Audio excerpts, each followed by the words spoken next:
ridiculous. It's ridiculous. But delicious. Well, hello and welcome to the Friday edition of glennzb TV, the show that puts glennzb into your TV and actually takes you into my office today. Yes, you didn't know that I had an office, did you? Well, when I say I've got an office, that's Ed, by the way. He doesn't fit quite in, but he's there anyway. So we've got a view of the office of Ed, obviously, so that's nice. Yeah, I've got a small corner of the office. I share it with 4 or 5 other people. This is basically my cupboard here, and that's my box up there, and that's it. Yeah, the rest of the office I'm not really allowed to touch.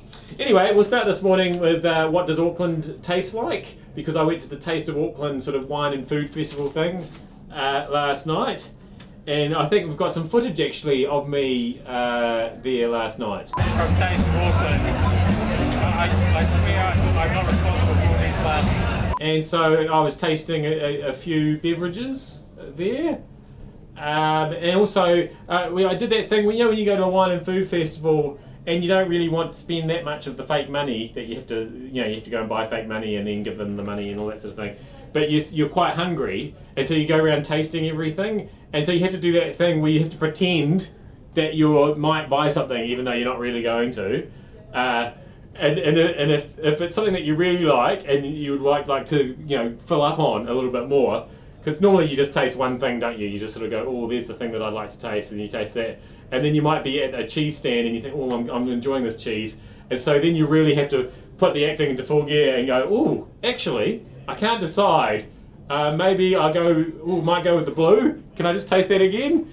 And then oh, they're really good. Actually, let's try the Gouda again. And so you have to do all that and make it quite convincing. Otherwise, they're just thinking, hang on, this guy's just here eating all my samples and not actually ever going to buy any cheese, which is, of course, what happens.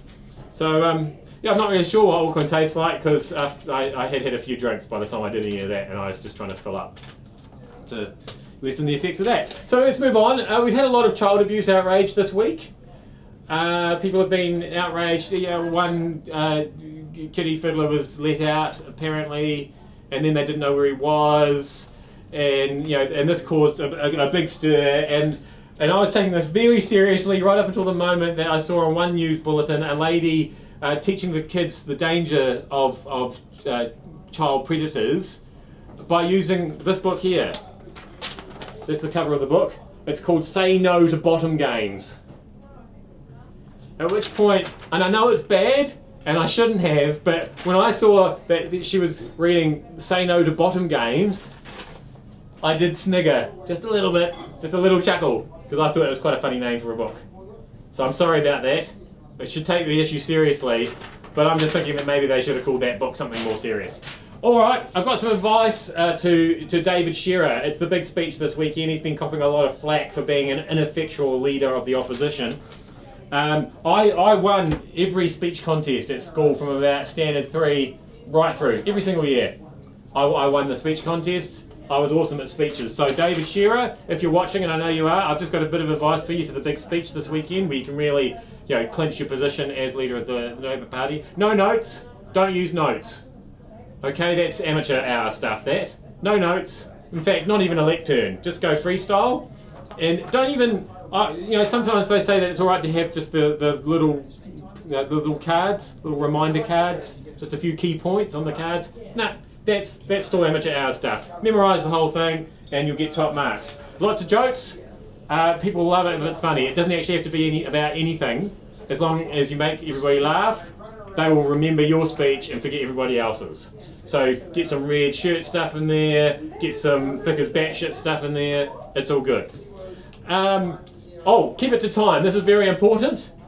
Yeah, good idea, Alan. Shut that door, we don't want Ed getting in here by mistake. Keep it to time, because in standard 3 I think we had 3 minutes. And then the bell would go, and I think anything you said after that wouldn't count. So I'm not sure if you've got 3 minutes or 5 minutes or whatever it is, David, but don't go over, or otherwise your points won't count.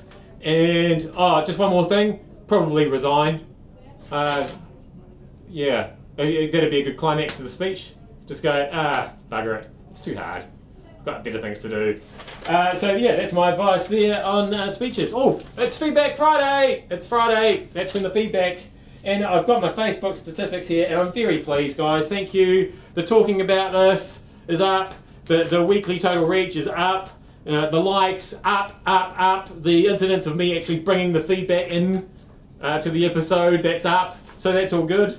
I did a glennzb blog this week where somebody said, ha, I love it, Glenn. You definitely have a point, which is of course always true. I don't know what the blog, I can't remember what it was about, but I'm sure it was great. Crowbar is back with more Jolly Japes. He wrote, this is on the 100th episode, which seems like only yesterday.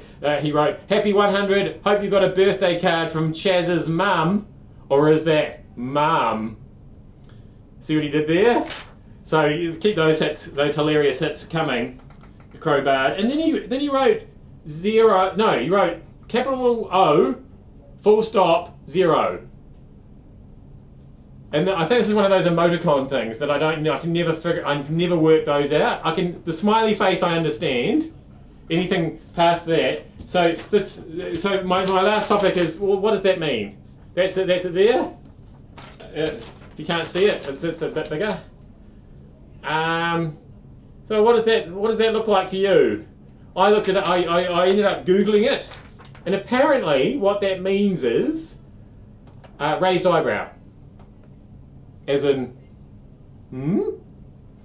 I think that's. Are you getting that from that? Ah, here you go.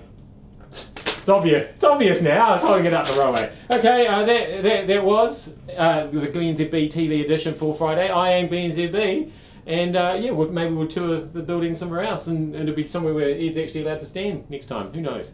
Thank you so much for having me in your tally.